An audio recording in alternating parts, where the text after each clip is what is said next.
Dr. Ochre Sheriff or Amin Scientific Herbal and Alternative Medical Hospital. And ne baba ne ma mention Assistant Superintendent Immigration Medin dinere Firdausa Sowa awofo ise omobaba enyamfie mienu ne din Akila Amwakoa Ochre AAD AAO Ochre ya AAO ene wawuda nti Akira o mame ene o papa se men kan chiro se o ma happy birthday ni na ebe penin pa kama famaye wate famaye kama maye ene nso ye obako bi dia wanka me yafi mu ananka yetumi aye no menya hu ahema menhwe so congratulations to Inspector Chenchehene of Police Headquarters we are promote to Chief Inspector nti na nasare se men kancho se moni adwuma o ma ayiko ma untirin kwanso se untirin kwapa nti ene se me di kankan no mpanyifo bi fia nanso Mr. Peter Kweku Asare ene wa woda wanya fi adioso if you ba Edna Sare won kan na busuafo ni nyina se omama happy birthday na ene nso kosunyane a won ne to kosunyane nyina wo hema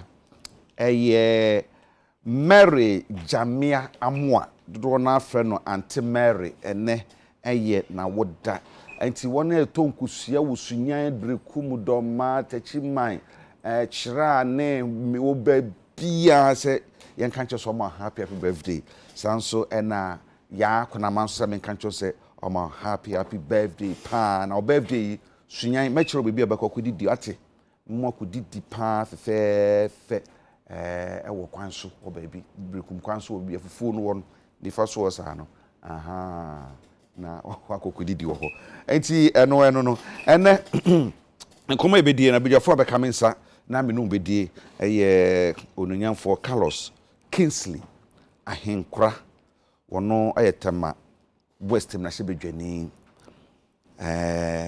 okay ani am fanso so ana menka mi fanso so mama menka sabe kan ya che anamboa ona boa kwa ba bia boko adom arakwa wonye fede bia awu musu saa ye odi bia koso di saa awuze won saa wo hu e konkre na do ma no saa mate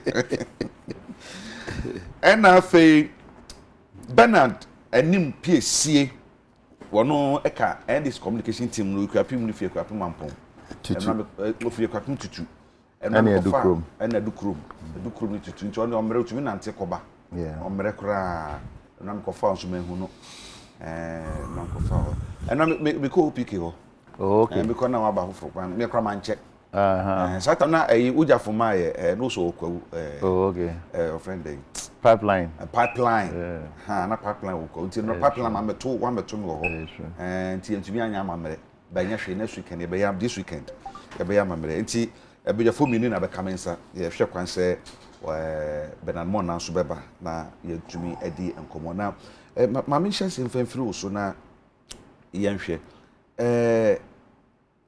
ye ko Central Region ankafo ado so masi wo ho a adan be 700 ena nso ase ni nyina ama prison officer ba ko kradi nso de ne ko so wewu be pese ehwe ne sei enso yiri enum se enso yiri obabia Ghana hananka enso nta enyiri saa but se bebia ye duro nu se enso tumi yiri ama se ne ma to that level na enso no so ente eden na to sin obabi nti a ye duro bebia ye rekoi na se ye hunu a eden ye de afa ye hunu nso a ye be eden ye hu na tumi asia no anim ayo eja ma me fa kwanye so na minchia ahwefo na minchio kwa pema na minchia NDC mpanyefo titru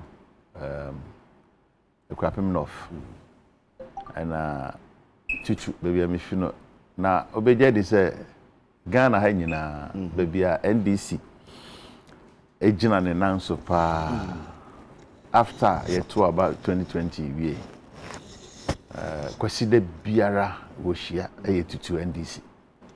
I am telling you mebo wonga wotua no ora say CK Kwekwe Japan Tunde Kennedy na wonga yedwuma edwuma so nti mekoso na mashe wonkran em say political party no and say ankaye break ni organization ade abribia no whether party no wa ban mu woni aban mu say kaka ye ho ni ntia party no say nipa bi de won ho dom especially with NDC aye social democrats political party a wodwin obia ho titiru ne won a wonni bi ho nti no the professor NDC ba ban mu a ye can say yen develop Ghana what the mutintimang papa because of nya ejedi say yen tweng ma yen ko ba say pe ayarehwa jese ni owo sika nko betimi atuko akọ India and England and ye bia London and sa wakoja ayarehwe and South Africa na moment say ye make provision for sa access no mo bia timi access healthcare education as you say abofre biara or of school going age obenya kwan atimi akọ school akosua de enko ba say uni sika onti won say yen me ye aye ba ben ma ye no e reflect yen gidi aye wo political party nti hia sa bibia no e be hia ne akaka ye won say obetimi akọ party school no so wonko ye bibia o person aspire to so be occupy position be wo party name whether we are branch executive and as a constituency executive and a regional executive we are more than say obe educating on young party school na ye hu the ideals and then principles of political party no yejetum akan no awie no mefa akwanya esu na yama prison officer no so ohwere ne nkwa because of say okwako save obi a osusu say sabre no no na no ho akere no na ono mom me nim say nipa ko na ko save no no timi survive ana so ono no timi save no wie na ono no ne ho kokɛ ma na say wonyina na ohwere won kwa ba ono de abeda gwa say no de to no ho so person ye no akobasa me suggest say oman no yenhwe na eyi nso yebeti ho tu anamon a ebusua won ahwere ade yebetimi aye bibi asoman na yen so ye de akire yen so yen appreciation nea oye ya ode hwere ne nkwa no ade a ye kase be yebetimi aye na anu ye nche bia no owura bi de sika bi obi ja to ne ka mu akoma nipa sika ne ne dia hwe sene oman no ye kire yen do we de wahwere ne nkwa enye at the cost of only any duty even though outside the jurisdiction senkaye no ye adwuma mpo as prison officer no pra uma eno nko be de wa tra be bia na nka ye ne na ye sa contract no so ko save obi na akoba ne sa are hosem na nipa se no ye hye ne ye ma ne nka edwuma me je se be motivate nipa be brema yetimia aye bibi chense ne a yesusu se ye nga se de ze ye maybe hono ofa de bia meka say Ghana no ade aye ngani je hu titiru pa ye commentary ye betwan ade ne ba ne yaka etwam na foforo ba ne yetu akosie no so ne ye jade da ne ka enso kosi na ahia ye wo won a ye won asede a omang no bo won ho ka tua won ka obosum bia se won hwe se sa niema ya ede sansunsun so bone bebe atwere nchem be ye betimi aso ano ya won institutions ana meboa ye won nadmo but bia make say nadmo no nim say say already fine won adwuma say we na because a national disaster management the disaster no ba no manage me nim say what the aspect of prevention and national disaster prevention you can be prevented no and sakra na but you be proactive but reaction ne doso reactiveness no there be asem ni sia ye ntu ho anamon ntu ti ho anamon na akosu anu a usu anu ya wawie se wawie wadwuma nti no disaster no ba na ye kohwe se hemfo no won ho akadwa mu ye pe bibi kakra ma ho na ya bepen ba bi atena ni esi wa apiate ha edan ne ye going forward say ensen sibium ni esi wo ketu sa tidal waves yi edan anam ye kan ya ayedin ochina ma ne san pagya no hu bio ana ma no homeless bio ye beba be kasa ni apen ba bi atena dan ne ye sa bri a ye fa ne say ye wo mra ye betimi atu anamon foforo ye betimi anya bre ade na ma ye ntisi no anka ye nsa nya ma ye nti ye betimi atu anamon say dan ne ye mo china bi ensan sibio insu tabri ye fiase atene be bre nkran ha da bi ebisi nti bre nkran bi si na ne ye bo ho daru no na central region so won anu ye in charge of sa sector no wo ye den ayampa insu do wontimi predict wontimi nka se e ba ha na esefa bas ye hwe na insu bon musiwa e flade ana meboa insu bon bia musiwa e de sa de ne ba wo be ka se professor Amiros Abiroso na sabre ye nga ye bre munsi wonwranga but say yiri bribi pa me de ne bre bai because so nya ba bi mfa e be spread e be overflow ne banks nti ye nhwe se ye won su tobre ansan su tobre bedu no den ade ne ye be ye nan bofu sabre no na ya se wo sorry no wo fiase bodaru wo bonkai ye mfa eno no enya ade no mo besie ngani so chen se ye twan ma ade no bansa ye ti ho anamo wo fa ye won su ansuwa me kan story no baby a ye mo crash me ne say see you ye Exim Bank Ghana Exim Bank CEO onu su nifi eflade na nti okot the assassin ne chain na okotoy wo fa na me kan wutie ba because sensu atimi ayire aba beta wo fia ma mfira wo yusu kura no eso nyina guso kata de a na sighting no net den net den baby kura baby ayi anopai princess a video no anka munyi ne ahwe picture no so na yire ama politank bia politank ni sikura na yire ama yedu politank yes because what you no kwan no si no kwan ofan tete ho na sebi o tete ho na eye begim bre kura no na mpen ahene atinsu yire obati nsu yire wo baby a na ekura bi ase ansu kesi bi da ho a ebia nsu ni yire ana twene da so no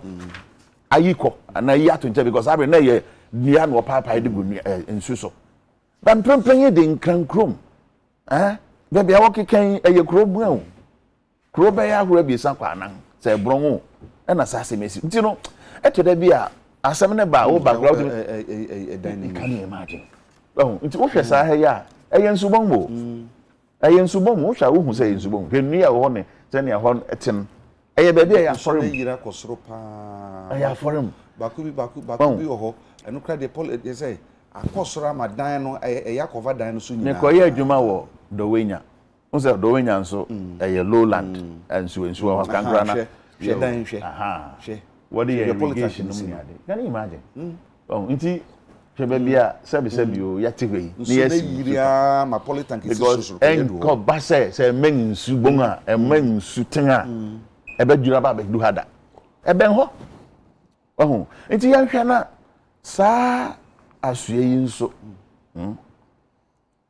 town and country planners no omo ebisa so wo ha na because we paint kokko bi a paint kokko mi nim be bia won work around ni fi e wo ma am say no kra de assemblies na esa ade no no han control stop work produce permit say ye dengu wo be kon na stop work produce sell anu na so sidan no enti mo fa ye han kasa na ye ho enemy we are our own enemies but yet ye were institutions that were responsible so be say na me aye MMDC so say yen kan assembly various assemblies no as say wotimi to say na mo ni baby as say wo bubu adan wo mu adan because Ghana ha no wo say akwan yi kura no dodo na tipa truck fu na sha say okay tipa truck na sha say kwan bai enti wo pai kwan na yesi adan na fa ho a so yenya gates mfa ho aye main road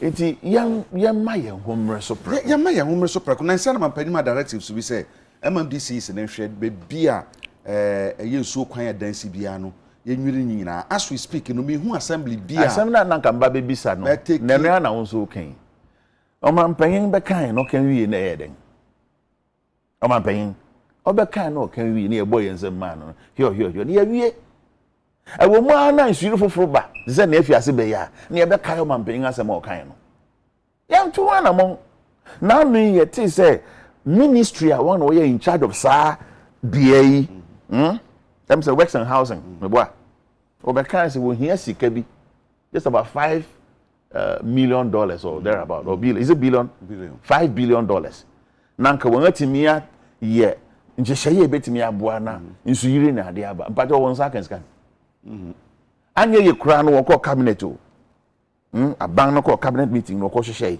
wo hyehyeye wie wo de ahye budget mu wo share budget mu wie no say be ko say nko no besi ne enkoye ama minister nankasa aba bonta be ka say sikare ne nsanka ye nya nankwa no fiase o minim Adekye a sa ministry no aye finance ministry because be ka say onaba attaching abreso no no susu mo sika bi hu sa 200 million Ghana cedis bi sumo say ne nsanka kopim say oja hwe yikotena fi enti minim Adekye poten a finance minister ehu wo sa bia no one prioritize niema ne kwan so because e nyina ho ye nya bi mfa mo ye hu braye ye nya bi se mfa nkosi asori dan sometimes o dwen wa wo say na ti nyankopon no e ampa so te nkumam ana o ti dan a wode won sa asim dan amamuni wo fa dan amamuni because sabi skana nya finance minister kotukum sika wo ayo man sika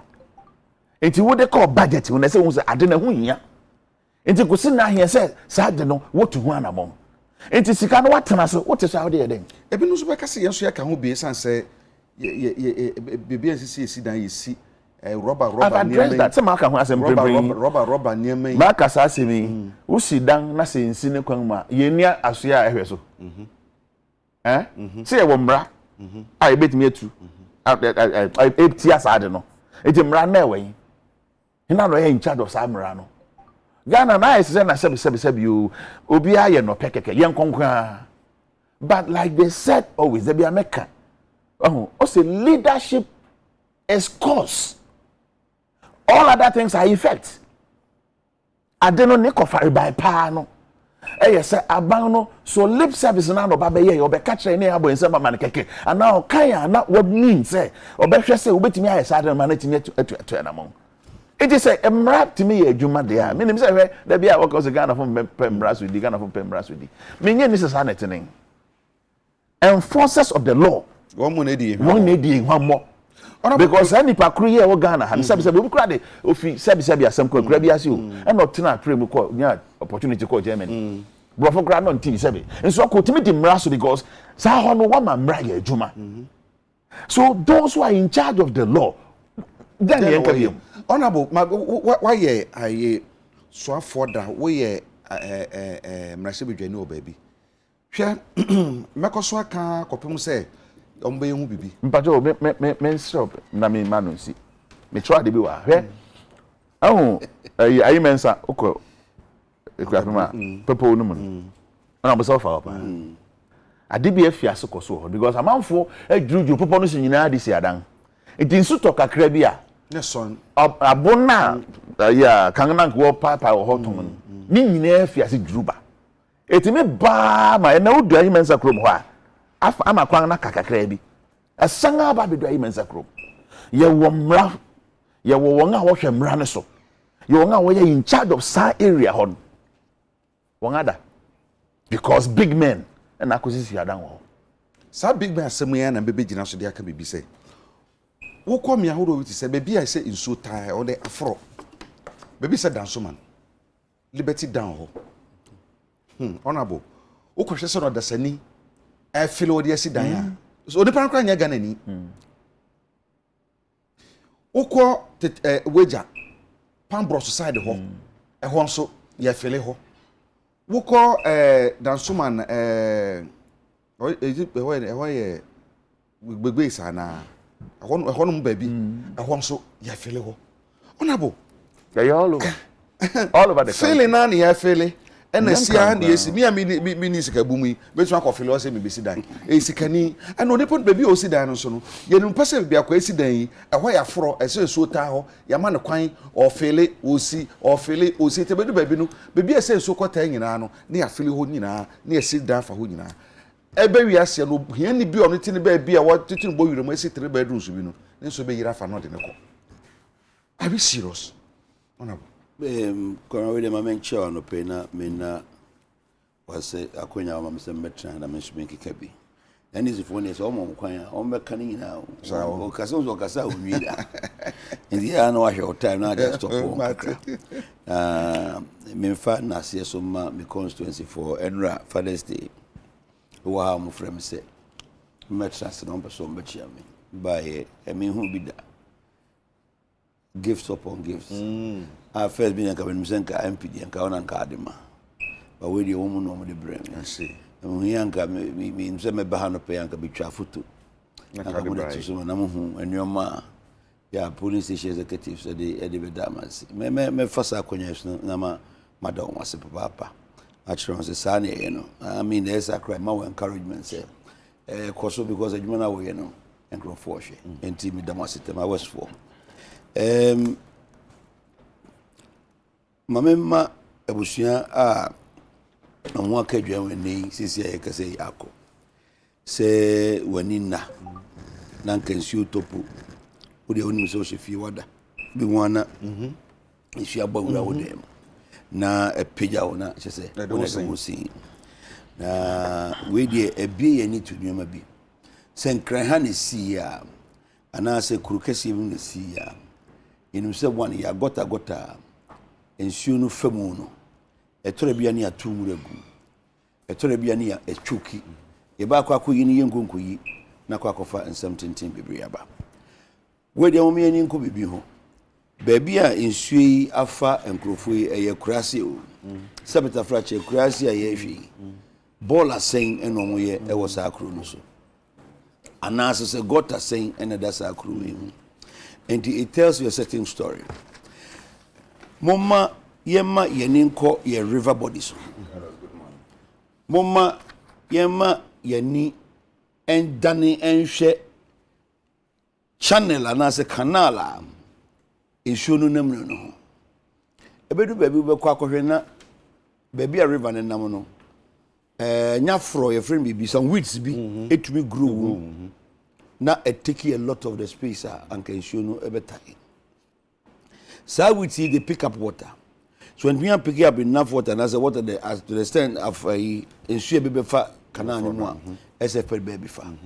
This is not the first time. Man wants to ensure a year a work class. Papa can be about Bremu. Bremu me kwa Boka State College. Say we share because 6th form. We share those times. Bremu to me bufaso na afan chain. Impokra se wo free kwa ben koto wasabomusu bridge bi da ho emi bi atwam kra de etumi bufa so ma ontumi mfa bridge ne so kra entwam nko rabomusu enko ayibom so correction. And it tells you say you pese you prevent some of these things ade hia pa ne say ma yenhwe se gota sem ana bola sem no nko a nemum canal na river ne nemu na nkasa no ebetumi a yen desilty at some point na weeds a grow any afro a fan say ama abatam no yenyi mfirim se be ensuo no ba ebenya kwan ade amu ensuo de obi anim se enya na dwe se sa kwan we nenam nothing can stop ese a move na efa the kwan na the crow areho sempa na asi me share pictures here mo de to your friend say TV so ya that is appear today ya and they engrofo ahwere omonkwa ebi ahwere omo properties sad dan ya ebi ahono because netedan da ben also akwa kopiska biu abusi ababa ye for netie edi aye blog edi akwa kosi biu da ben no ba benya saa senka TV ba ko bipo na mfa se bone dem a da ben no benya sika kwa koto saa TV bi ne nyina kwa akoyo hawo e ho so kra so menya sure se omu no bi kura preferred insurance a e bi on ba ko insure mo dan ma BBC Asia insurance ba be omu dan ma o enti eye major loss ene nsaka no na me ne ha me kra ne a friend saying jukwadi ya bridge e wash away a mia menua aginsem kra fie matese yesi ntuo no ebu afa ama ne cars ba kwa se minu kra nsuo de ko on it should tell you a certain story say nsuo de ye na dwe se be move you cannot stop it anything that you do nsuo no e kasa be kwa e be ko right now yema binu kasa MP do kra o sisia anope me be amina kasa bisan se no meti last weekend no na parliament Friday or cast also me call constituency weekend and the free parliament you na and okoye and be tia semi na say abomi pusa and me frame me na me say then e koso ni hu so first ni hu so na then e koso do friend also me hoye na we dey obo road minister abaso so asem ni see road minister na ho and I was so an engineers call me no ka say omo ye repair work sie pa ho no mo e bia ka akrakra na ene omo wi a cars between etwemu abesi akọ na se nyame ampata na bi fufuru bi akoko si ya ene anke ye ka asem fufuru enti mesre no onya sa anisuade sorry onya sa sample amenhwe ehunu na onwi all the canals are insured from Obano. One make sure say yetimu. We should realize something. I feel we in Sutobremo a very different from any other one I hear. Because in Sudan you know air topper. Last week, met you for document how much is in Sugar Tossa continue the whole week. Good. Ebi a hunu sa e won kra and as ebi an kra nya baby and pay me be say me drum he achimota he in Suto. And so we free sakomo no ba nsuo nyantoe nsuo ne to wosoro ana se to wosoro no na se to gu mountains nso a ke ese panikwan ese ne ba fom se sase na ntumi anum nsuo ni nyina ne owani no run of water no we certainly have to move e move ofa hemfa ese nya kwan be fa so enti se yetumi e makana no mu do na se mu baya ye nya sa problems we ayana we friend say me nuanu bi kasa na e de kwa akosha ban ensuo so de e na ensuo kokofa obi a friend say edan ana ensuo kogo yesi na akosha ban sabita frache enye gota bi e na wo say kura yase e na mi kai ana so ball bi no bi akwakoto agu ho e na ama ensuo nya kwanko e ensuo no na eyiri e na eyiri e bro ne banks no so a some meters beyond boundaries no be affect na bon yin say planning ka na we nyina by say yen planning yen settlement bibia yesi dan me yekotena ukọ bibia me kan ye me sa dan so ma ho de me sa ho ye aslowusu ona was also the constituency aha be se be koso kan kopim time me hu so ma ye hu bibi esan say minim say eye oboapayo say ye nibiro say sika pew say dan yu yan plane o nya no wasidi dan ha na we asidi de ha na we tinu sanke be plan na nke mu say ye de kata to ebeye ye de we to ebeye ye de we to ebeye dani we to ebeye no ye nya ne se ne aka ni nyina abom enti so ha na ba o ha no so ba on hwe benku hwe nifa na mu say enti o ha wan se ba kra no na ba because of the way yan plan yan yamenti on gaona ka ben kan ba be sie se wonu mo fele ensuo no pond no on ya no mo ntide ma bi ase on ye ne se watu ahu wakonya asase ensuo kakre na guso na memfa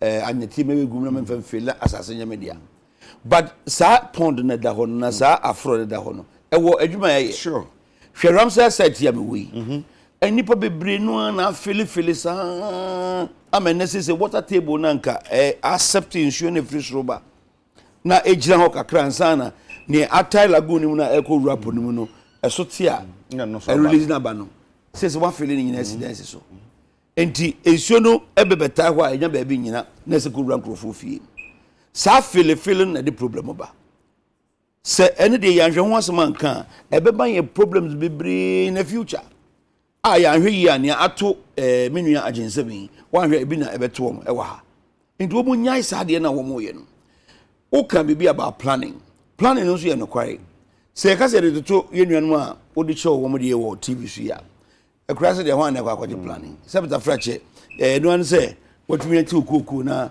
wanya cash a wan se wo ho de se watumi asidan I town country planning wo planning de ho obi anya na otwa asase eno an se wakọ no hen aye friends say plan ma na wasi udan basanke tumi planning yankeye makonkrasi bi ba ku mienu miensa bi a wo mo dan the way sisi ho no any akwan de de demu any the way sitie no utumi say it was planned sanke tumi planning ya wo de hwe wadi sanka bo je people de beto no hen fa na fire service befa so no enti planning no very good but the crasi why na kwa planning no assembly no one no planning officer and as one of planning officer na juma ne saying in such a place for me I don't understand and I don't know what is happening enti nioma me no amaka yam pese wo ni koso first and foremost pond na ye fele no say ya nhwe assemblies na nhwe na won mo ma fele pond no ze be akotutu yen gogotutu ni nyina o ma fele Ramsey side o ma fele your friend is saying baby ensuo tai bia won de ba ya sase ya akotutu na say ye na yetre ho no mo a saade we si ebibesi and a second one river canal na nkasa we have to dredge them at the point so once in every 5 years akura no I think say keja bad na yen fenche budget na yen to be and dredge sa every assemblies no and dredge sa river canal si na yen tre ensuo ni shim na ensuo ni nya baby emfa no mfa konko ebopuni anaba hikra beda say Bernard Mo na so be kayensa e wa ha or your political activities and they wash the channel and star me and san ebo ho Bernard Akwaba Debi o share on need the last week one share sir anyame Bernard Akwaba meni apenyima ajoso bibia boko de enka nye kroma ya hia nka be kasa bibia e boko ba krom na ya hia so to nyina achi masa eja na edemu no e chen so na ya ton Bernard de koma ye die me I'm a bit worried. It's say nan kamia bi o hwanka enso tanyiri. Aso say enso start yiri wo. Two. Enso na eto no so nyensu a betima ka say enso kese pa enso to kese pa no enye sanso na emia hodo bi ayiri. Ena na me bisa say de ne mai kekan koyi no. Ade na sese ye animanim ya as oman we de enye yanka de edan ya de be koso aban aboboa no nanso no ya manfo na nkasa nso no ede na be say ukonkurase mpo asese nkurase politin ti no wo mo bola hudo nyina bako no roba nkwa gates hudo nyina nkurase kura na politin box ayi mu nyina ma na kurase go tabe na wo gates ma bi wo ha fanase se me kurase akwa ensuo kitinkiti bebe ensuo de da kura no ensuo na da wo nyina no wo de politin ayi mu nyina yes kurase ayi mu nyina enti Bernard eden ye beye tawu na fe ye hwe because bibia ne makeka ko no ye ne brisem ma menchia ona menchia the honorable MP for Tema East Tema West Carlos Ahinkra mate say chairman so pese won to no but Carlos the only say odi mekai obi antimenche no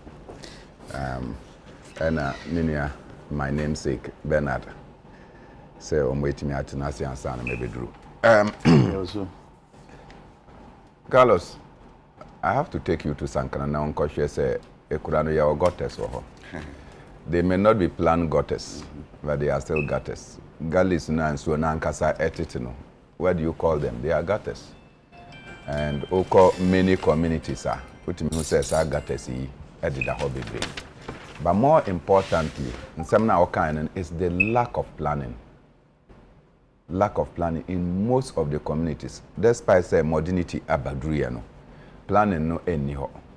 And me name nientia yawa the lands commission, yawa town and country planning, and all the departments within the assembly. Now say community sorry, and I go to Nadoli for instance, and I feel very sad. Nadoli a district capital. But it appears that the planning officers are sitting down say, yes, as in Tibet planning Maya. So, say,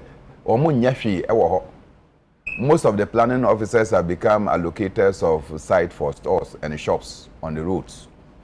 Enti ejuma na aye se omonye na omonbua ne plan community na mun engage community ne ntimi plan bebi a yebesi dan bebi a yebeye school park bebi a yebeye football park bebi a yebeye si jom no eni ho enti se community na ankasa ampeja omo ho na omo se ye kwa akoye se ya obehu se ntimi ya.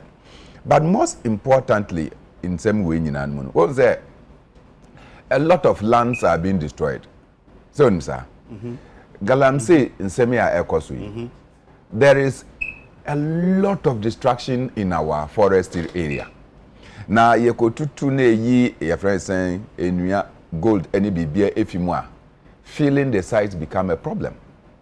At that time no so you depleted the topsoil ni nyina nti nsuo ne eba edua bi ani ho your friend saying bush bi ani ho a ebetimi asom nsuo no kakra nti eba no ahonde a ede ba no is going straight into some communities.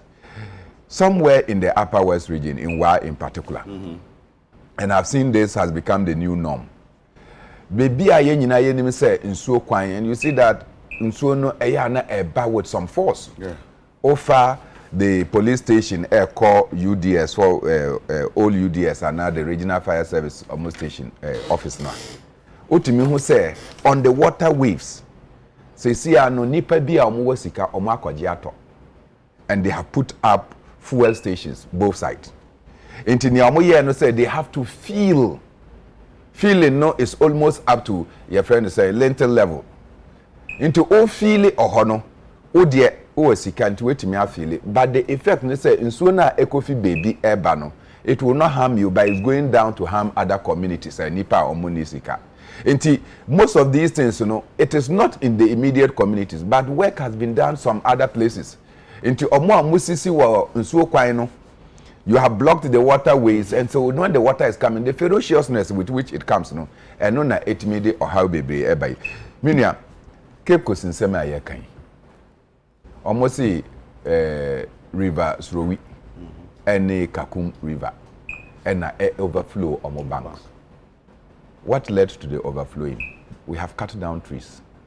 We have depleted the soil into insona ebano. You can see, say, any bibia and na bibia ebesom. There are no root systems. Eba. Inti bana eba no na eba. At the end of the day, na nsemi abetu yenyina. Then it becomes a national disaster. So much resources will be pumped into it. Already, you know, the economy no crampo no yenhuso. What you say? So when we are doing this, then you find ourselves in a serious mess. But my kind story, you know, I'm a bit worried about the kind of report. I think say prison officer who Onidi. Nidin said that my dear. And so you just come and tell us a prison officer has died. So normally never is a normal for process. That be any man can't raise obet me aka say obi. But prison officer would here. And then there is no identity to the prison officer. The report is not complete. Into prison officer, most say now or per se ombo obi no navigate through the water. And on nankasa and so na afano. But obia unim nsuo. If you go down, you are walking not nsuo the hostile, you don't enter the water. But they have to throw a stone to check whether the water is BB. Number two, ocean nsuo na current na urban. You can see say at this particular point no current no ano yashi. Inti untimi nkom. But say also pese ombo obi, and before you could realize you have run into the current way. And so no, when it's picking you, it doesn't control you. Because at that time, no untimi nyashi, you don't, whether you know how to swim or not, when water becomes violent, it's violent. A bit me the conti say no say prison officer, ye ni dinya.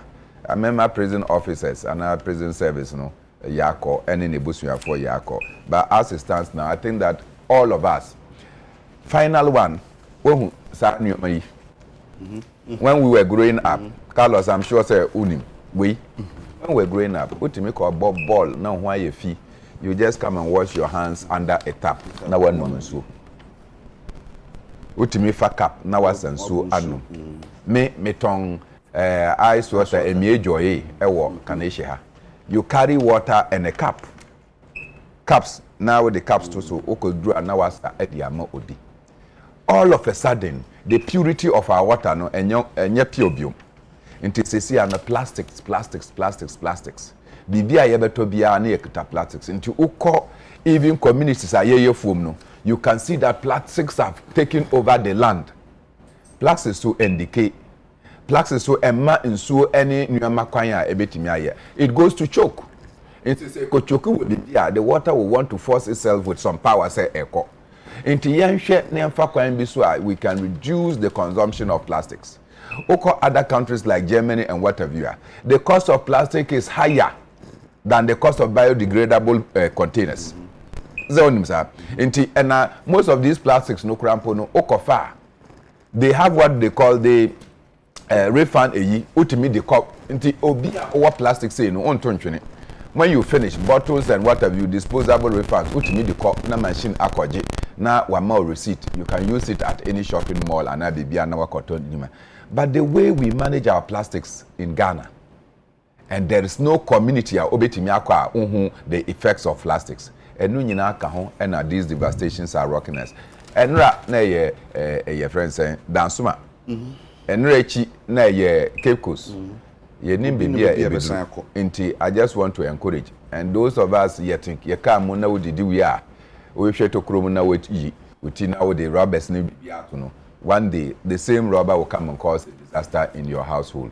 Na yanka chiretan and country planning for no say they have to wake up to their responsibilities. Help to plan our societies and not wait for the society to call on them to come and plan. Okay. That's it. Now, say, please, both for NPP and NDC, no one will come to power again. Mami Ekuya Donko is next. I know they are no correct. And Nana Ekuya Donko na menti ase. And I know Benedict say good morning, Lejakwabna. The state of Nkari Senior High Technical School is not the best at all. I was there for a visit, and in fact, I was very, very sad. The woman said, "So one also the Abasa who come Nkari Senior High Technical School. Niama shedan kuyu ho kra. Mustafa said, "Good morning, Eja. I said the last time that NADMO should come to Tetegu. They are filling that place. Okay, I can't also Tetegu. Yeah, if you look at it, you must say, NADMO coordinator, what that Roman and I no place all share. I said Tetegu, baby, or one month for fill up and so near Philidis dying. Yan she between the Hawkers Panaba. Baby, a year in Anu, so I'm kitchen, I can't be. And I'm not quite sent here. Best say, Mobashana, my home will be in Tentum, and Tentum Yana, yet to me. I honor what I just have for example, Yanday. Mammy papers. They say, Markham Fia and Yinty, with a barbon, say, Yato Safo Brown Madia, and I dear Panecoso. Honorable Edding pa Coranse, would you when you are ban, say there must be something very, very, very worrying. Emma. And you know, because Madame Fupa, and I find it very hard. Say, Onua Kasa, and Pempenso Yedru, I try to see as a mechanic, and one Kasa, you are sending message, whatever. It is everything maybe crowd by radio, so every interview, say, Obian Sevonashi, radio. Presenter no pisano so na what say say that say uba no so be answer every or a lawyer our practice he can't send me brave. I mean by that a friend is saying situation in Krabokeno you have heard say our colleagues in parliament here tries to be rich a committee in parliament are charged for that particular exercise no here tries to be rich in this any papa mo anka wakrapu and anka bi anka utu na mo say o manua matese asem o hwe me na dan asem me no ka say ni PA in parliament always comes to the office oba ebetan na konwa so adjust for office you are sending every communication through PA in Sankano last time I said Kenisha which was about say last week Tuesday as a being the Coco Trust as privileged committee, the town Mama, and he says, you know, yeah, be conned like a substitute service. I'm a group, yeah, the bad newspaper move, yeah, be publication, BSA, a TV sukra, yeah, be Nama, I draw at say, yeah, you nipa, a be see at any time. Your TA, Senator Frache, say, O frame a class of memorandum mesa programming. Ebia majiatu msebeba enra Adekye no pay bia metuka akraba bedu bu kwan so yai bibi betimi asi Mesa kwenya say memra metra na menye program. Yes. What do I have to do in case a statutory and as a compulsory say SM betra? I need only offer an explanation. And in here say obey make appearance. Na everyone okay with the masama frame. Enya buapayo cement me ama within this period. Say ni me ama. Yenya ni pasabeta frachi yetie wa yewie na say first asama waka che na toya sumwa. We will present our friend saying opinion to the plenary and we move from there. Na say ya ye fro a wo ma you send a message I won't respond. You are giving us that opportunity to say you can say go ahead and take a decision be against you. For me, I don't think that is the best. Ebe me yapa service system in the political career no ebe Indian has ebe taking that particular tangent because she is a very astute politician and I know say she has a very very good future ahead of her. Say adwa etumi maintaining the political pace I will take here say nyame anya adum ye nya no anka 2012 yin enyim and this for boy and chrono kakra kaya ankomu wiayin denun kwa election ko 2 days afeze ye kwakọ ye tuwie ye nyina ya kan nya ade achi no ba ne san ko kan bi wa ono de na so ate abafo so mo boa enye sa na tie eno ne me hu krono mo boa ya e ma sa court case nyina ba adwa so for the start here one ye bia ma MPP kra no at least she represents a certain a friend saying been say realization bia nyaye in that moment. Enti say o masa ne political career wa build over time e buini and say come to an abrupt halt in this particular manner me ebe ha me ona bobi be ka say e bia na bibi wo ho aye mu binum ye nim e de pa na be hwe wonti a whole ebinu say mampani empam no party no enye say yen hyedan ti bibia free e bia mampani so na say as a party and so yen hyedan ti bibi wo ho aye ye nim I know Tamana Isa. Ebia no working. Ebia na bibi wo ho a yenim. But mampani enya by any your friend is saying design and or the select ni ministers keke. Onim ekwan of faso obi anim de na obi a ho odin and on the selecting profile. Ebia onim bibia yenim. Ebia maame no problem and predicament no wom say and man ntumi ma no idea mampani ni oya we that's also information no onim se ke e bia that's you know oba be take your position sabita fracture president Akufo-Addo munyina monim onye obi a usuru obi a anaso obi a usuru ade say oye take decision na so for the decision we take as go back on it he would always go back on it and do what he has to do. But at this juncture when what people are expecting to happen is not happening. Me the most has firm belief in say onim why what is happening and thinks very soon the problem will solve and I say it will normalize. Enti moma yenya atwenye moma yenya botre nipa bebre na eka na ministry na da wona man appointment na is no one is on na onim ekwan of society in Crawford. Ono no nim ni ha maame no on na bia wo krata maame natural brain na odi bisa permission to stay away for that period of time. Bisa wa da no mon kama mansante say this what we no waka kire nti no based on this nti yeso yehwe we say akokwe say we can do we so can do speculations nkoa o dem is it krata and abadada what sure we refuse or krata abadada to ask for permission say or problem say to mama ni man time kakra no venture no and I think that reference a request and I say United man dispensation the man it still holds say be say o man pani onye obi osuade and o man pani onye obi a ubetumi edisa anima we ehunu no. Say if a dia or what conviction say near happen no is because of this and this good reason, but now we're taking action at that. And we may not tremano. He knows what is best for this country as far as the union are concerned. Okay. Now, yema no opportunity no at the right time no. I'm sure say the right things will be done.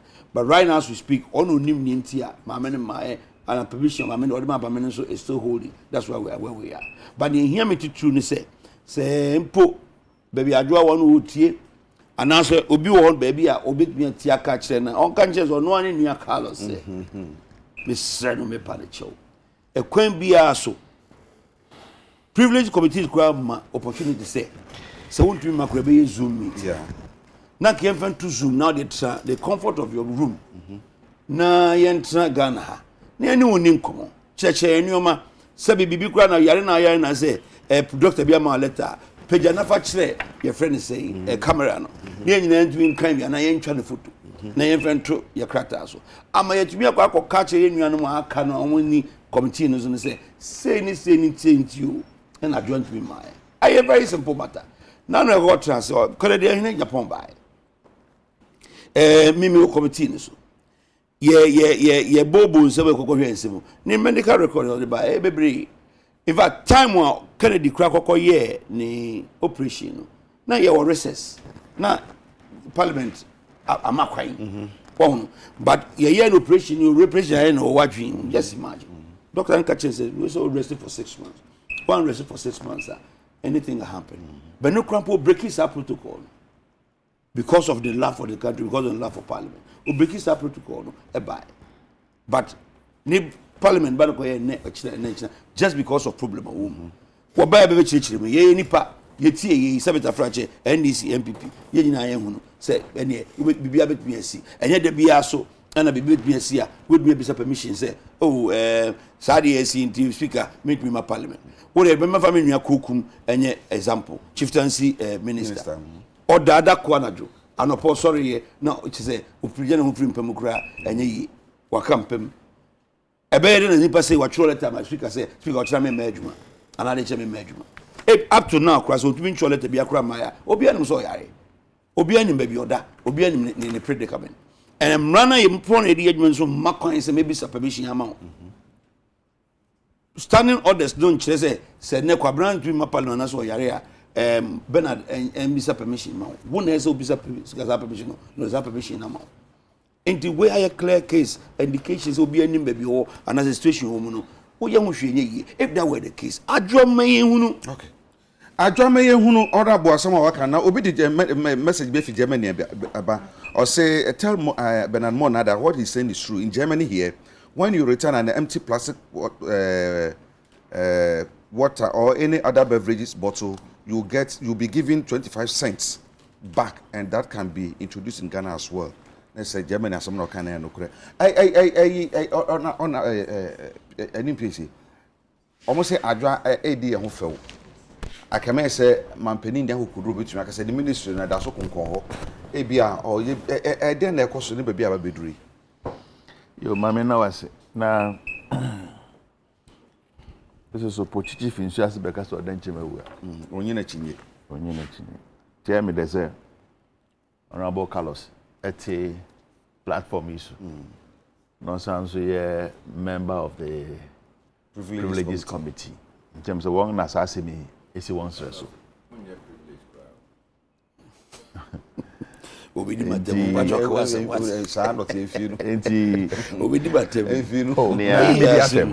near a baby, I ain't even Mama near.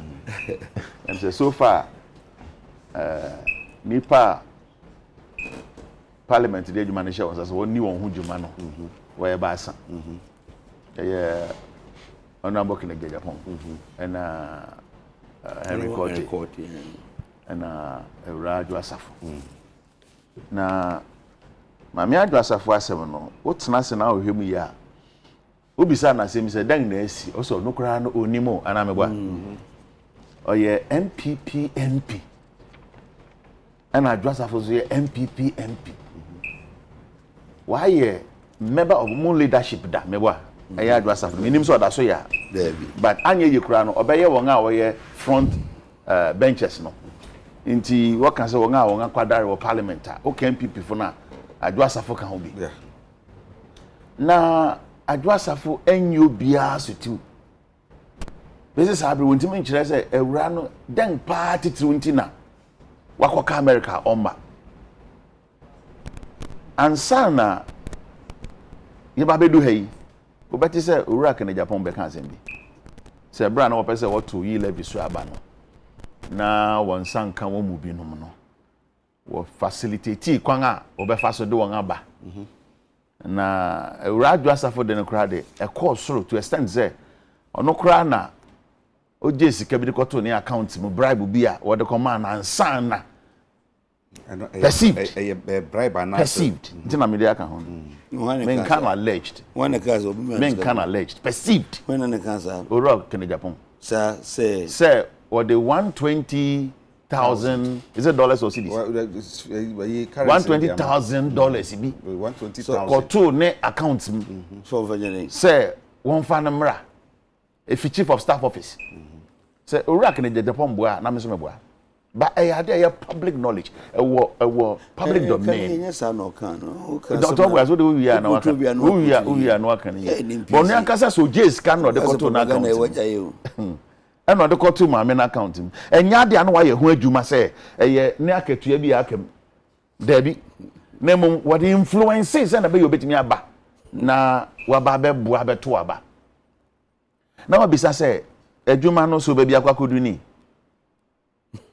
baby efede adwuma ya to abama aban ene mra hye say won koye mfanso moman no baby akodu ni because any responsibility of parliament ampa was sick leave of office around meboa where the permission say bia wotu kwan kakra me nim say permission here ne ana efa ne ministerial position no ana say ne efa parliament owura babin honorable speaker I confirm say ono de say ba na so ye no de ne nsakan nti nia esese nko ba be ye no me hu hwa ye se nka na bribe tu e bikom but ye mfa ne se nia ye hu ni ye yin there's an allegation say ewura no kra no wa ma sa brin mu abeto sa ba say ye levy abato no na mo bi impersonate no obi ba be gina mu ma no was it this allegation there is okay.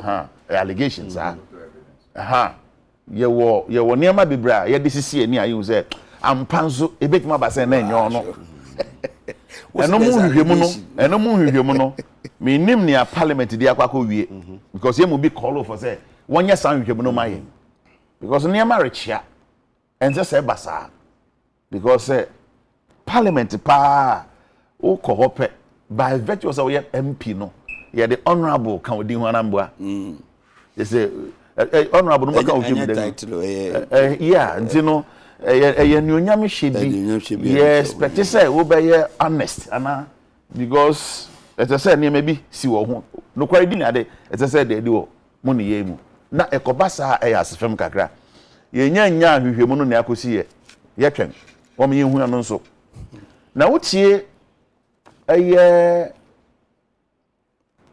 leader of MPP group in parliament meboa because yen get to say as it stands now no penia speaker Babin Bat yete no ye ni minority ni any majority party minority group you know, that's a record a record I say your minority group your majority group ye ni minority party ni any majority party sa no be kan ni nia ye twon direct ye nya nwie ye ntia conclude on but na make akosi ni say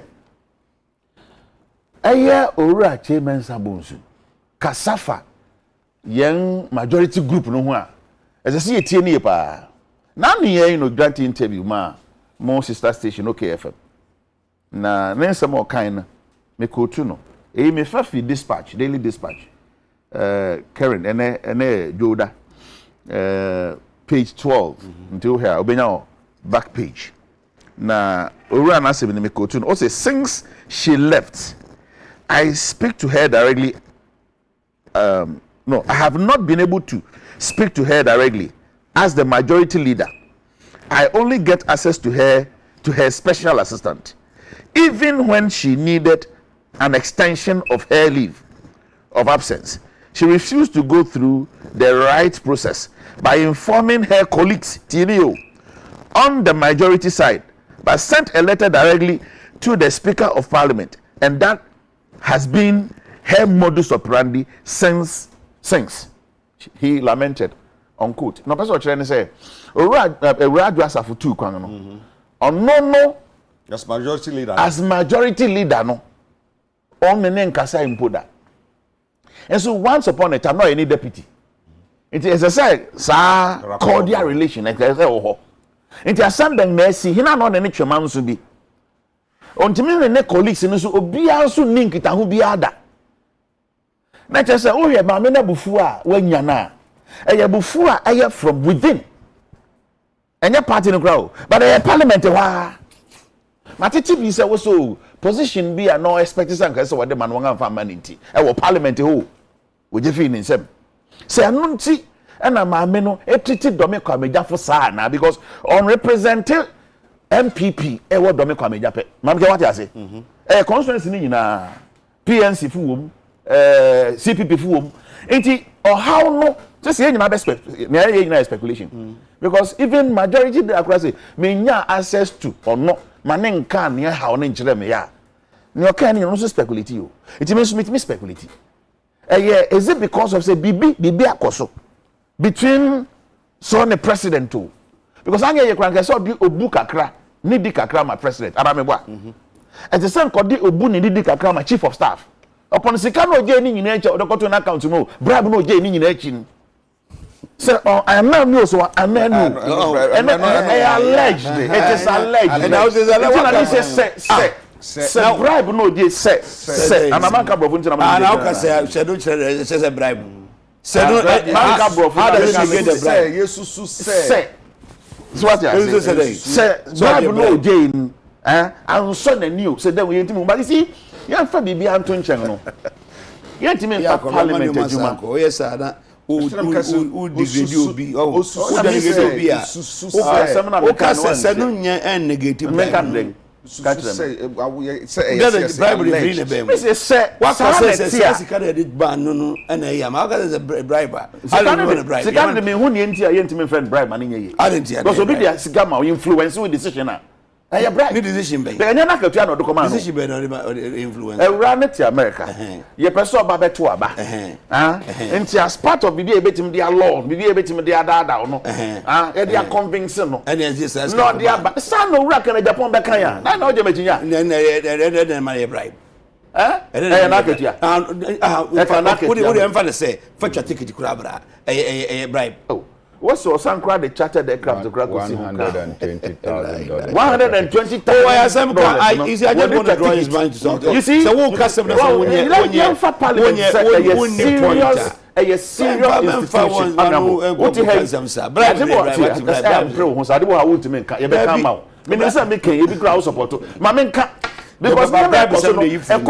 MPP papa oh yeah sure or representing Domi Kwabenyo and your MPP group constituency you understand yeah they are then mo na say dem position Charles ye be ba ko position ma parliament this for na ma adwa sem ya of the ensem bi beba na nye woni ma ka kire wa he because ye nyina na me nya me kai woni me nya on pesa o kan de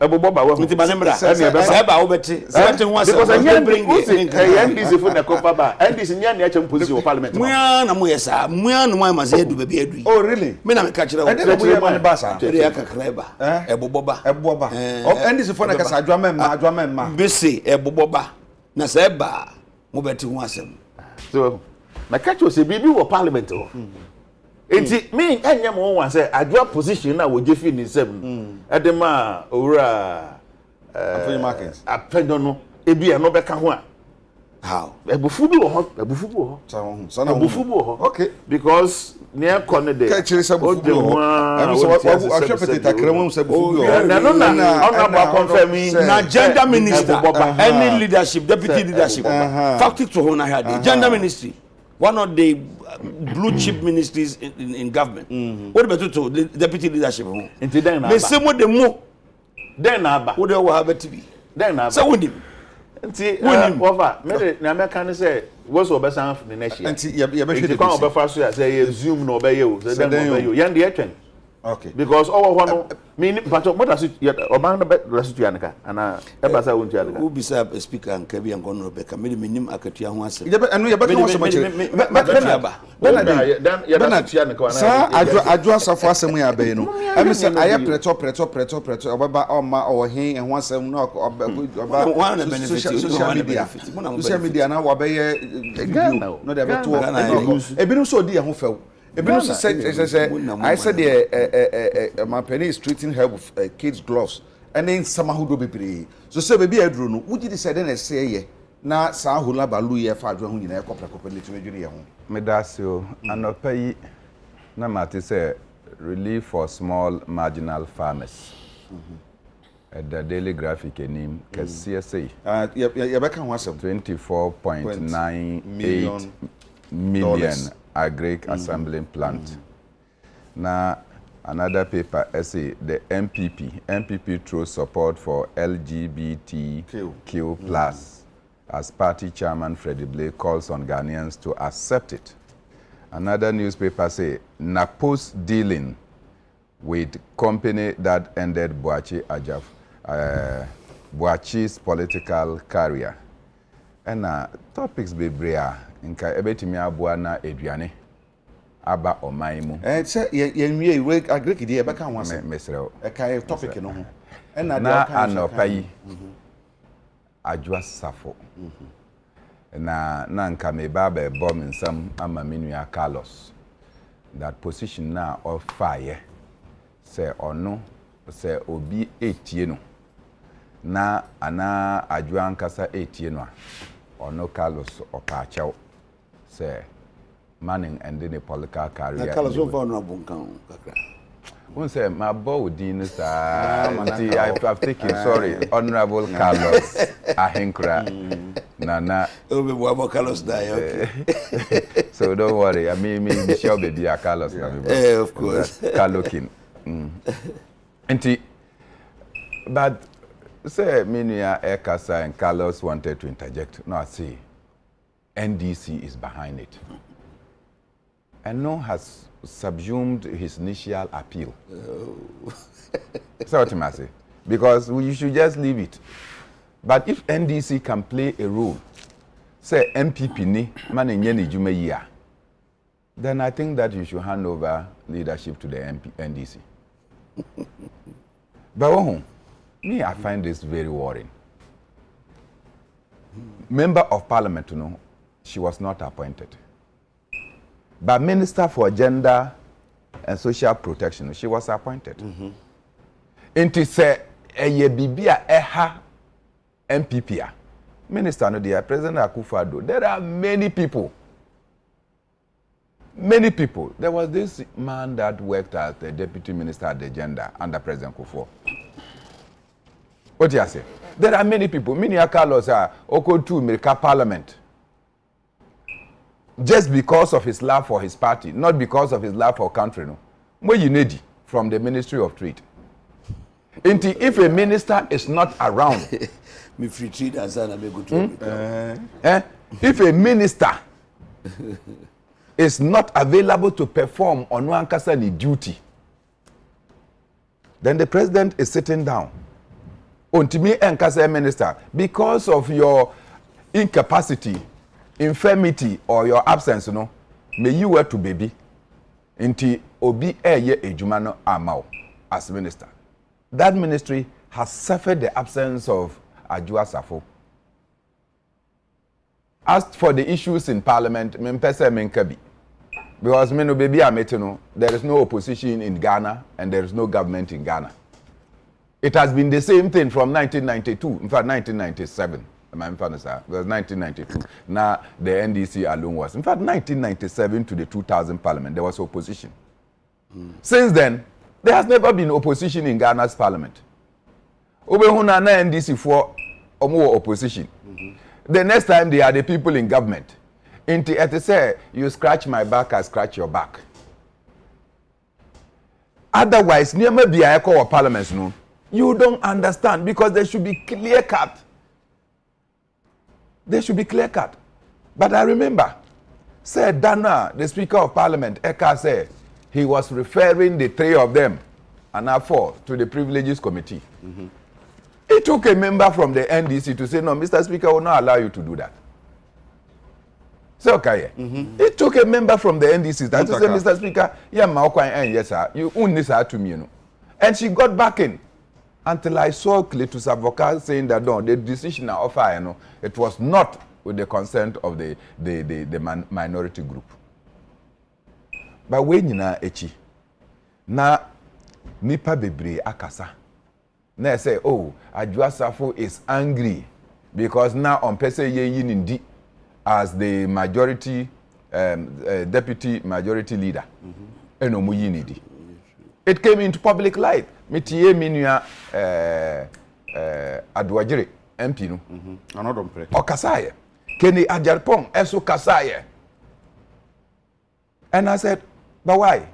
Who prevents somebody from also having your ambitions? Because na mame no Tio, she was the deputy majority leader. And she was also the minister for procurement. And yes, sir. She was the deputy majority leader and she was minister for procurement. Otimi yeye. When she was not given procurement and you now moved her to gender ministry, you took away that position. If she has a beef, she is entitled to her beef. Yeah. Because she served in those 2 capacities as a minister and also in that capacity. Inti se mu ba be yi baako na osi dabi onpene na you have taken it and she has a beef. She's entitled to her opinion as to what she is doing, that the party cannot take a decision and the president cannot take a decision. If the president cannot go to parliament and act, can't the president act in the case of her appointment?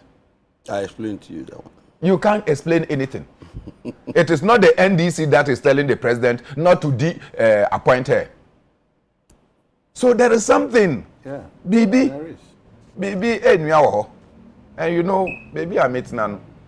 Look, the lady gave some explanations that I listened to. I was not convinced. I say she works at gender ministry. She's the lead minister. And she takes care of the children. And on Ankasa Neba Eyare. So, to serve as an example, that is her view. But must other people's children suffer because you are taking care of your child? It's not on.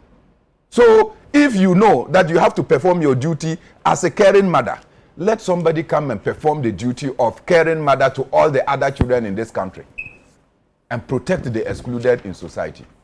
We should say on yana motiho na president entimi yinedi na chief of staff entimi ma $120,000 say Kennedy jikoto ne accounts. You see this money I am not asking you because Kennedy spoke and nobody came. $120,000. $120,000. $120,000, but currency no.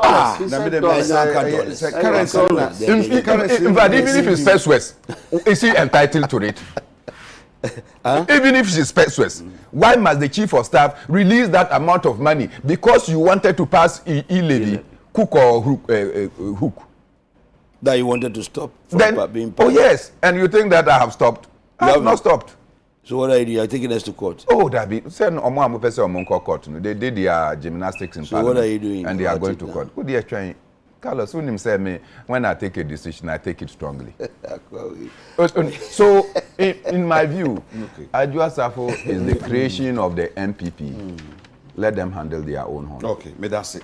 Yeah, but you call where the Exim Bank, Indian Exim Bank, it's a common some debate. You bet you with the 2 minutes be can once enough. I would say. Okay, what the okay, and Mami share. What share say you some BC, working can story the or say Ghana is to establish an assembly plant of for agricultural equipment to be started at Sienimpong in the Ashanti region. The $24.98 million project will start immediately. This follows a credit agreement signed between the government of Ghana and India to be financed by the Indian Exim Bank. It will be executed by the Action Construction Equipment Limited of India. The plant will assemble tractors, backhoe loaders, and also undertake immediately on by assemble tractors in this agricultural equipment. Now, assembly near ye betumi ye asambo na ye de ahan akuafo no ya ton ama won very cheap obi betumi to bi anas ye ne sen e betumi nya so mfaso ye honorable almost be Kamara say we information as a story we are say ma akuafo Ghana omanichi obi e say atadwe ya tidene on say ye de bia yeksu say ye ni commercial mechanized farming and our farmers e Ghana ha ye nyina ye di ahoden na yefuo na obi akofa sak dade wan na say yon ebi akofa so ebi akofa we na pickers ni ade ene de yefuo sabeta frache se me what me ko gina fu me fa ba dey for kra be 10 a day how many acres e between ano so what you say and it become increasingly necessary say say to be commercialize na ye mechanize ye agriculture na nipa ba kutumi dobia be 100 acres in maybe a 1 week si bet me yes we need agric machinery and maybe a chemukura from the beginning of this Fourth Republic. Almost every term biano, the government in power imports tractors for farmers to use. The kai chebia program time I got the buy from whom be buy. Now saying minimum say agric ministry so the be buy in every Brazil near the day. You my farmers on way. I told you na born here too much. I told you be offer what the no the price the woman no. Would you say for crime go first ka go to asadi we enti ene ni aban na dwen say ye ba be plant no anase ba be company bi no abagana ha na instead say ye hye anase kokoto ade no hole ne ye de ba na pro no wosoro no ye be hye no wa no ama price na ba form eno kura be ba ha no duty bi ani so because ya ye no ha when you now feed into urban industrialization driver ye dey starting since 2017 ene ye wo auto industry Ghana hanmo car industry say Nissan any Toyota no mo ne VW nyina asem vehicles wa ene so ye dwuma wo ye medium income earner e wa dwuma betumi atokai bi on high purchase duty ni so enti e ma wo da akonya ne so betumi anya brand new car do be ko 5-6 years unya problem there. This is what we are trying to do. Say company way it me set it up na backhoes ye case obe assemble tractors ye obe assemble power tillers precision planters sa ni mani na enye farmer bi ahoden eno de kutu from the abru na guo etu from the abru na guo ne mo precision planter odi we bro si se gum anu ngasa wo na ade tutu from enti etu from na ekone dua etu from na ekone dua wodi na dey bet me adua more than 100 acres and that is what we are looking to do. It is sa adwempo ye Ministry of Agric any Ministry of Finance etumi akwakofa Exim Bank edi sa loan ya be ya ade e ba be boa farmers and as a farming e wo Ghana ye ama sa mre no a ebia ye doka kra bi kogudu ba bia na e complete na eja because ahode ni ho edwi so no mentra no and e bedwi ado akwakotra and the wokra say na person ye farming.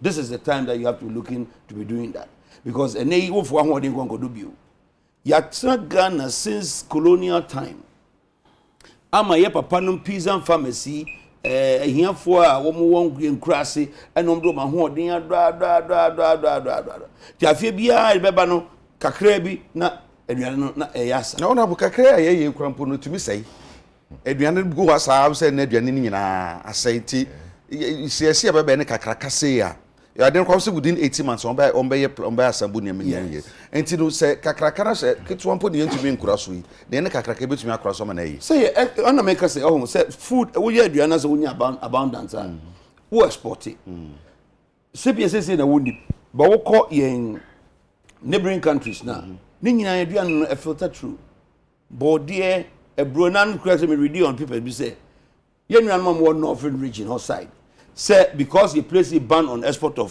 friends saying cereals na say maize near the identity ama cross no pro enti say aban left ban no to be call Burkina for here ye aduane Cote d'Ivoire part here aduane Togo for part here aduane edwetwe ye na bro so kra e bia kra be ko beyond Cote d'Ivoire and Togo aden Senegal for ni ho sorry Sierra Leone for ni ho and Benin for ni ho enti bi na me feel say food security this is where it starts from.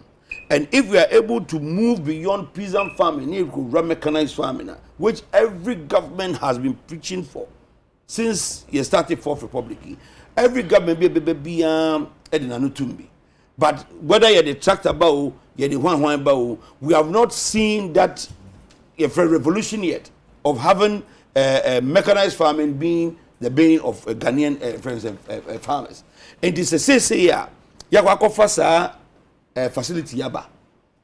And they say opposite ye kwani, opposite wo dua buy and as opposite wo ye farming in Ghana. This is the time for you to enter because any and as all the mechanized farm implementer ube here at commercial farming is going to be there. Combined harvesters, you be assemble waha, tractors, you assemble waha, backhoe, diggers, you best assemble waha, power tillers, you waha, precision planters and mechanic, you be waha.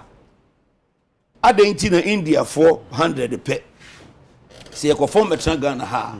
India 100 Indian peasant farm at Ghana ha. Over me a free Ghana hanging a more ABCD. That is what they do in your hometown because of mechanized farming. It is a near bar. A quaffon more na stress a minister of agriculture for Quambi Swa, a debate. A quiet fast way pretty some machines. And as a fire fast crowd repair, say in case a small. Honorable, and where can once a me. Meaning said that ye call a Miahu do be a special voter region and some part of Ashanti region near here. A queer food be a mono so more bread, papa, more so many amoebia. More fertilizer so munya, combine harvesters, I can once a me. Idea, and one idea, Momopa, say your quarter out to say. Omo breakfast omo tumi e process mono etumi adane ni mana ba bia omo so omo bro ne ne mana nti yasam ne kanko ne yonko nti ene wani nyi ne kanko no aka ba sisi ne kanko ne yonko se ye beka se ye ba beye ene se ye ba beye na pepe ze kan Japan e pose kan fura ta gire ma wo san wo jisike wu ana wu enye na wo jisika na na sa wo asan agreement na bi ma se ne wo san wo jisika ayo me da se enti they say wo mo so mo bre na after take the opportunity and tell them say we dem ko want on here go adnaba PSA eja what enti ensuro kura $24.98 million agric assembly plant in orphan aha boko almost all this kind of paper na agreement over yeah I know so say eto da bia sebi reduce amemu no to say yenya niema bi na yemfa bi nya srew well comic relief asantisa ankadan anasesem ne yati anasesem de ene yati yemo yensem say Ghana ban akoje bosia $24 million and I'm and a billion 24 million dollars in 25 million na the basic factory ewo Asian Impong Ashanti region near their assemble tractors no money tanya man nti yemo yensem honorable so official credit just say BBSC afawi anambwa afa yaw wahu yemi sansem kakra ene Ghana economy ni baby e wo no titru pa ye bosi a ya bo amana broso anamebwa bosi a ya bo amana broso a aban bosi amfentumpo onye sika mfentua eti senka ban be ka kyerem so akode bosi akotua yenka anka bia well a bit my ampa kakra Ghana Indian Exim Bank here will be the same Exim Bank for Ghana. So what is that? Abenba also see planting one village, one dam. And we actually no kesepa di nyuma beba. One district, one factory. Anamebwa. Nti osi factory na bema mebo nya nyuma ye. Niema bia isusu se yenya Ghana ha yebetimi yenya edibi yakoton bi. And yes say ebebo man no, me economy no akonanim. Abankri yao ena sa ban ebeto Exim Bank wo Ghana ha President Mahama ebue edisika kakra koto ene se ka se kwa kobue one book so akrewa ubesu o magnesika wo ye de akoto Exim Bank no all in the name of say ye the sika ba kusi factories or district inti sikan bra wo kono obu asa kojo to na ho nsem be ba te se ne a adwo asafo nsem be pepepe sa Exim Bank na pray make maka say almost broke Ghana Exim Bank no da say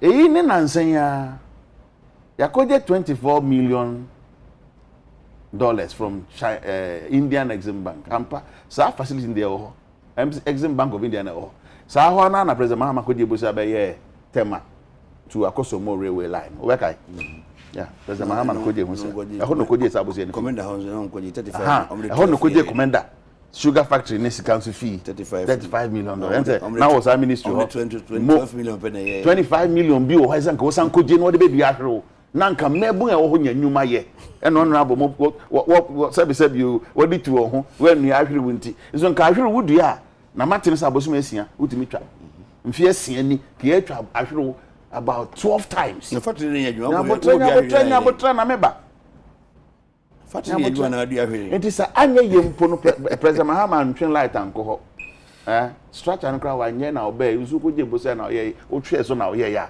anka sa factory na oye hu dede ni non-existent factories na mo de dede no anka bia eso aba mfaso ama commander fo mebu anya adwuma ye enya ne nansan ya na de $25 million akose cathedral mo say seed capital seed money enya abanya na odi $25 million akomo bi so won fan koye seed capital wodi ko akosi cathedral wasenga da onu na to ho onu ya ne kotokum sika no so akoje bosia $24 million enya wa reho na me ka wo asiba okwa $25 million so obetimi asi factory na onga to ding 1D 1F no the $25 million na kwa akosi mana yeye no nga produce sa tractors in power tillers in adi nyina Ghana dingum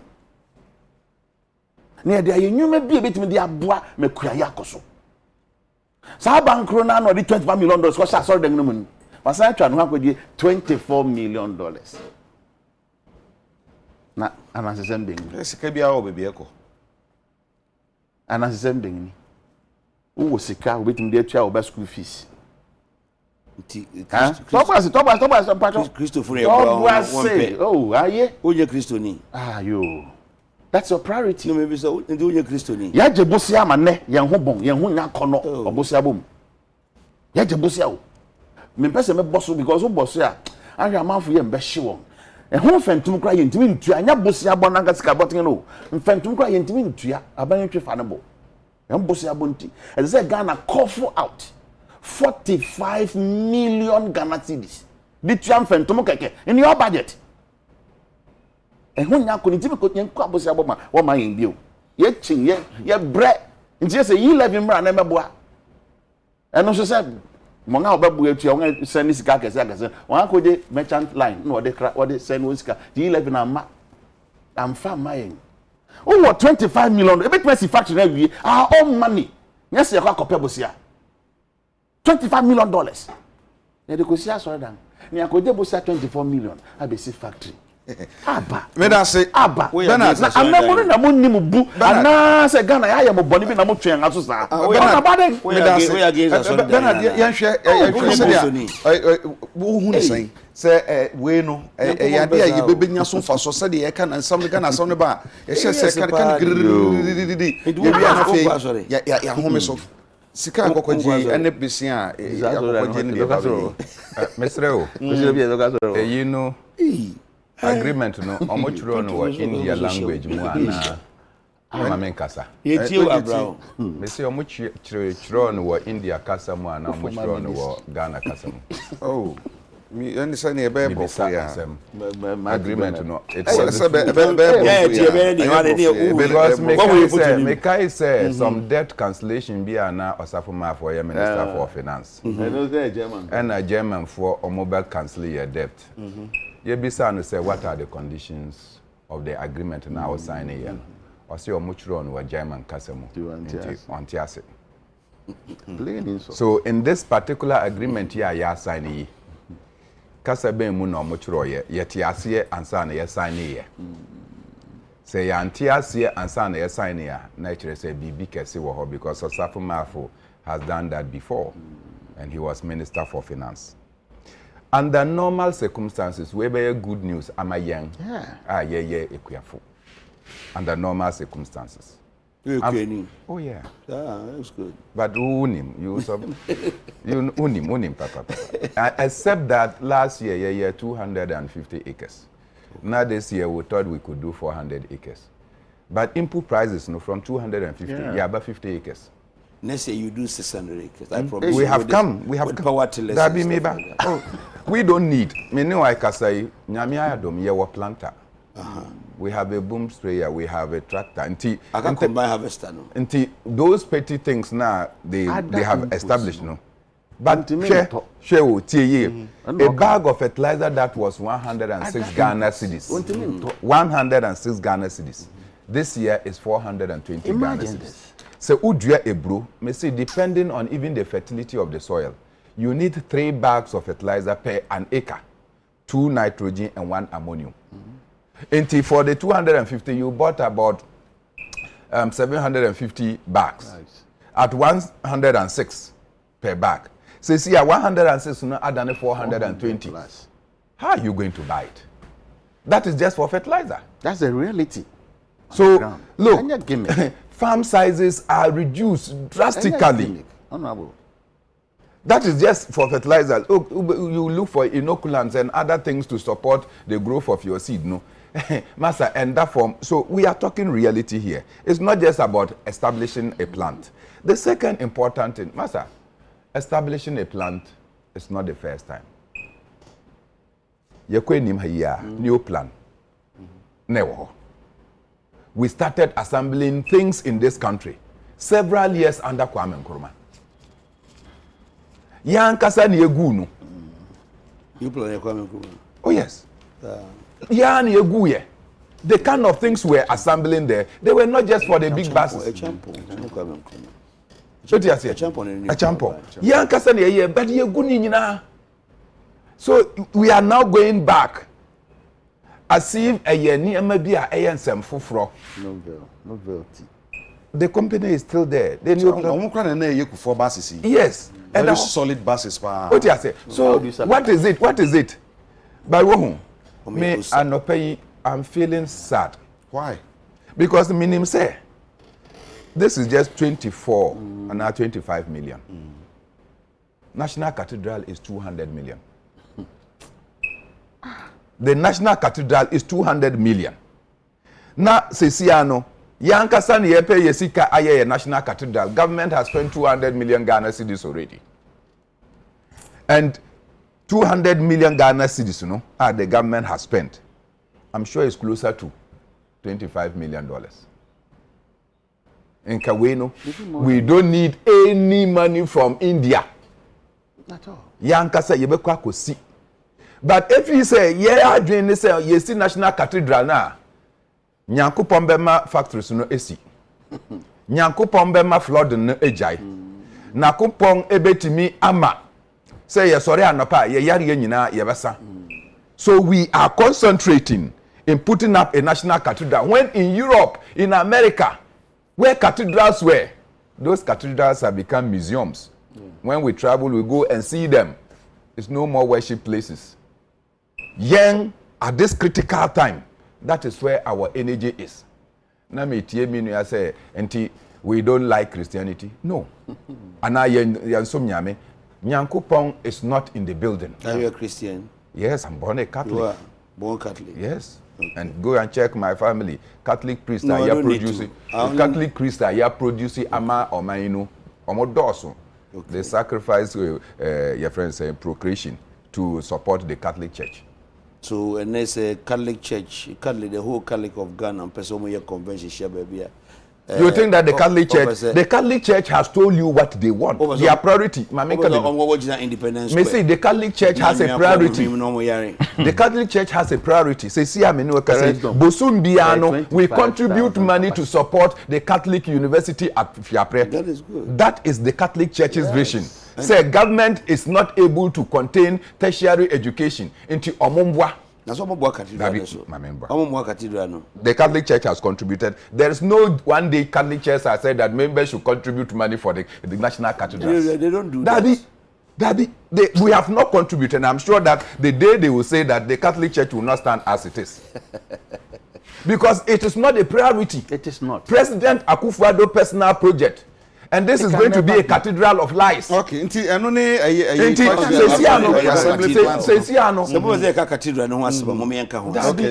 telling you, Sika, but that is not what we are discussing. Can I talk? What's the count? Can I talk? So, look, under normal circumstances, this should come to the people of Ghana as good news. But when the government has decided that the priority among priorities is the church, is a cathedral, what does that mean? Then we don't see this to even take the front page. So it will not bring a patriotism. I'm saying that this should not be even a front page of the most important. So the assembly plan cannot come because we give you money. What is this?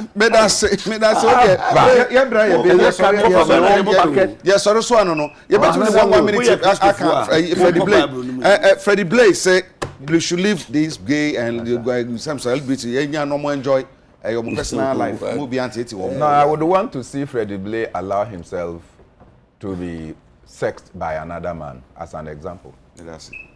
Honorable. There be what kind story in the year. Explanation and say your friends rendition of the money. I believe that he's only trying to say your woman covers her and you know they won't hear say your baba ruffle the hornet's nest. Yes, I did before Frappa. Let them run away and deal with this. I mean, that is what on which topic they say natural knowledge. That's what the topic don't do. MPP shows support for LGBT. MPP say which people say that? Which people say that? So where you it is a newspaper. Which newspaper is that? Where Daily Post? Now with Daily Post Daily Post Daily Post in your newspaper. We should they buy papers be buy today newspaper. I see MPP chairman okays gayism. And about sign the buy. Daily Post there pepe. And about say buy. I see a Hakurampo publisher. I say hot trumu. I know you're a publisher. I say hot trumu dog fight. Blay allow same-sex lovers. Into I want us to agree on something. When you are sick, Carlos, when you are sick, the personal opinion, Carlos, when you opinion, Carlos, me say when you are sick, which I agree with, we look for treatment for you. People who are sick, we must look for treatment for them. You cannot get up and say that we should. President Blaze is not an ordinary person. President Blaze is the national chairman of the new Patriotic Party. He is talking at the time when President Akufo look, it is bound to happen. On natural canon knowledge, it has featured prominently in our criminal code all this while. Ono pache say, Edena Emma who coins at this juncture. Yebabe unruffle the feathers of this Verena, Yama Akwaku. Already we have lost the Stop it when it is wrong. We will have lost. Why are you not allowing people to carry guns on the street? Now we're running dealing with it. Is this one an issue? New one with the review. When review a new law. You have refused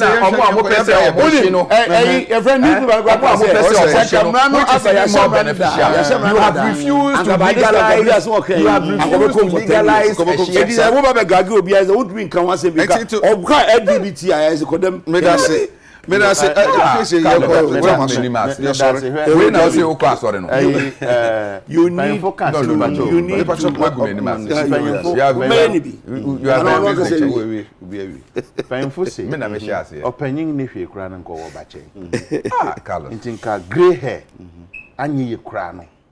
Nimedie bi wo nti se wonyo opanyin ti se owura Freddie Blaze or that party kakraka en na di Ghana so no so be personal opinion ni or that party na no no ba bonten be ka sebe asem ka atantam sem se ya na esese ahwehwem kakra ofa ka kire MPP fu se nye sika nyina na wodi okome de wa won fa won se bie ni di anye ye kura no okwa himfia oso ye koshi abrewa mebwa omum ye nkobi sabrewa okopon pen bia bisa no nyansasem mra ne kire se wokoye no wo kire wa Ghana mra na no feel say ye wo mra de da no wokoye no wo kire wa en wotimi na wodi but ohina no betima ko bobi pon atia ko bisa se den ne ko so den mu ana anu de fa bia enti obi adun ko hu be nne no say nipa no advance to another level say mayenkwan ni enko gina so dem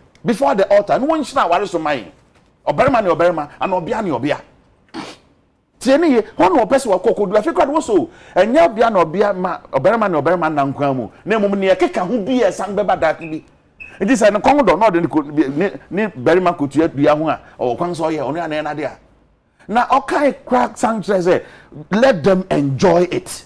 Oh, Agasa. Can you imagine? Nobody believes in this thing. Somebody who's supposed to be a statesman. But honorable person, we're still wasting time too much on this one. Development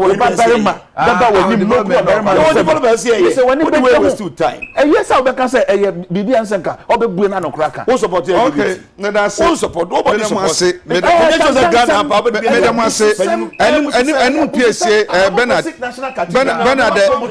Bernard and PSC made us say, Honorable Kalasan Crabbe dance, Bernard Mon also made us say,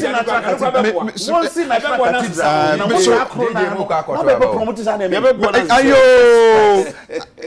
Rebecca Niaja, because near him say, Abu Wabe, and a from a San Pierre, the film, which had the Bessia, within the Jacob Branya, Pondomia, I did some other production to know, as that, and I'm the Mamuna, Yakramo Mamuna.